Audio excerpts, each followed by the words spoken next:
Hello, I'm Carla Keebler, and I wanted to talk with you a little bit about what it takes to have a successful marriage. There's a lot of people with a lot of ideas about what it takes to have successful marriage, but it can really be simple and the basics, those things that we try to make complicated, the things that we try to like have to be extravagant. And when it's actually just simple things that can really enhance and really make a marriage successful. And there are three things. There's a lot more than three things that can enhance the marriage. It depends on the level that you're at, but these three things, no matter what level you're on, it can make a huge difference in your marriage. And the first one is going to be pursue and prioritize. You know how when you was dating the person, how you cleaned up women, how you fixed your hair, how you put on the makeup, you wore nice clothes, and you looked wonderful. And the guys, you made sure your clothes matched. You made sure that you had fresh breath and all those things. You had money to take out on a date and to make them feel like the most special person on this earth. But once you go up to that big day and you say, I do, after a little bit, it seems like pursuing that passion is kind of not a priority. And so, even when you say I do, for better, for worse, and all that goes with being married, the long lasting life that you enjoy together should not be something that you're just trying to get through life together. But if you pursue, make those special times to go out on a date, to make them still feel special. Because you're married does not mean that the romance has to end. So, in the Bible, where it says to man and woman should cleave to them each other, you forsake your parents, and they are not the priority in your life anymore. So the word cleave is to mean pursue with passion, and everything that you have you're pursuing.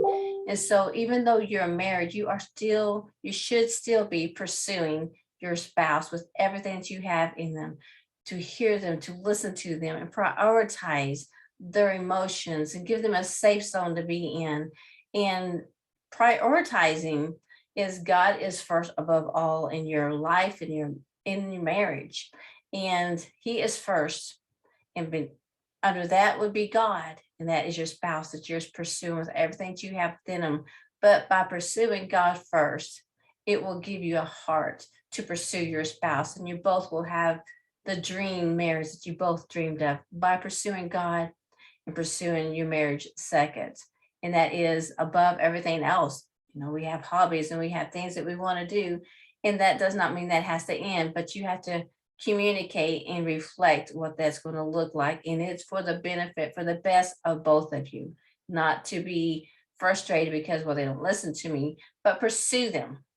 And like, what are you thinking about this? What are your thoughts about this? And really pursue what they're thinking and listen to them. And you make a decision that is united together for the best of the both of your marriage. And the second one would be by lead by example.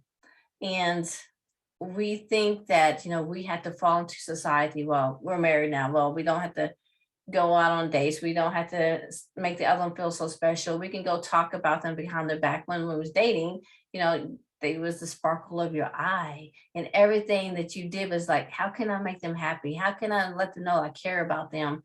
But once you're married, you need to still let that pursue and leading by example, because you have children. If you have children, they're watching, and you want to show them what a godly, thriving, love and extraordinary love looks like in a marriage, the way God intended it to look like, because you are showing them what a Christian, thriving, loving marriage should look like. And so, a lot of times that we put effort into other stuff in their life, but we're leading by example to our children. So, what they see within us is going to influence what they seek and what they think is normal for a marriage to look like. And so you want to make sure that you are leading by example for your children too, so they can be successful in their marriage as well. Because a lot of times we get off balance in a marriage. And so by seeking God first and by pursuing your spouse, you're going to be a great example to your children. And they're going to come to you when they have concerns about who they're dating, or should we get married, or what is going on in after they're married with their marriage.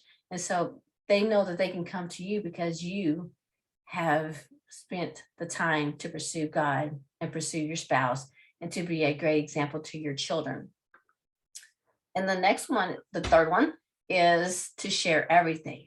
Because times in a marriage, you can have someone, a lot of times you have one that's more dominant than the other. And sometimes one is more, they're doing more in their marriage because the other one just don't step up and do the things they should. But it should be a shared experience. And it should be something that, they say marriage is 50-50. Well, it's 100% for each one, putting in that effort because men can't do dishes. Yes. And there's a lot of things that, women and men think, okay, well, this is your part. And there is more interest in things for certain areas than there is for the other one, of course. And so, a lot of women don't like to work on cars. A lot of guys don't like to vacuum the floor. But, it is something for the normal days that you need to make sure you're sharing everything. And that's including your emotions, that's your communication, and that is things that just makes you to thrive and have a more smooth process throughout your day and throughout your week and throughout your marriage, your life, and it all kind of balances out together.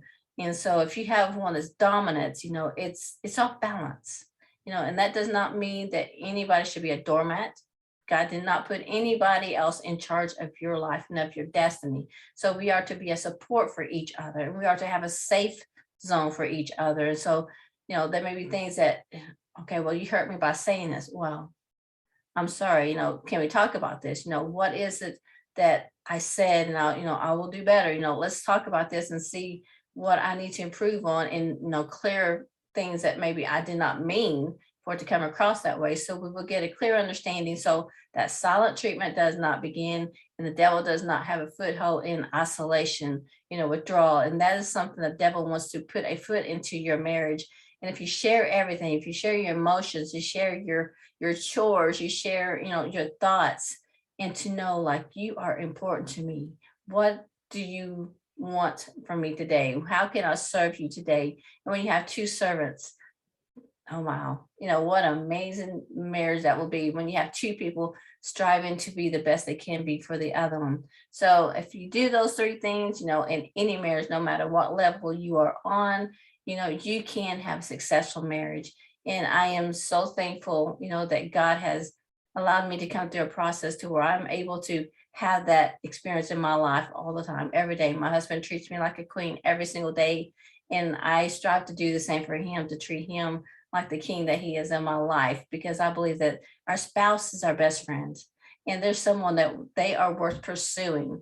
And a lot of times, sometimes people can get in a relationship, whether it's breaking up or whether it's a divorce or whatever it is. You put more time and effort in trying to please and woo somebody else than you did with the person you was with. So just think if you put the effort into the person you're with, your spouse, to make them the most valuable person in your life, to show them how they love you, that you love them and they love you, and you're striving together and you're not trying to find a plan B to get out, but you are only searching for God's plan A. And that's to have an amazing, successful, cross-centered, thriving marriage. And you can have it. Absolutely. It's a choice that each one of us makes.